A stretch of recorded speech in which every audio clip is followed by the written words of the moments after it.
বিশেষ কিছু কাজ নিয়ে কলকাতায় যেতে হয়েছিল। যাই হোক, সবাইকে ওয়েলকাম আমার ছোট্ট মিনি ব্লগে।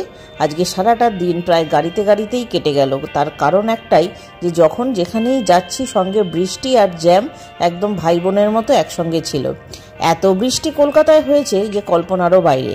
যাই হোক, দুপুরবেলা তো খিদে পাবেই। দুপুরের খাওয়াটাকে মোটামুটি হাফ রেখে একেবারে ভর সন্ধেবেলা 6টার পর ঢুকেছি পার্ক স্ট্রিটের এই পিটার ক্যাট রেস্তোরাঁয়।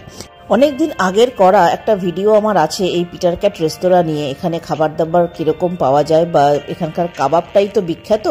তো যথারীতি আমরাও একটা ফিশ কাবাব নিয়েছিলাম।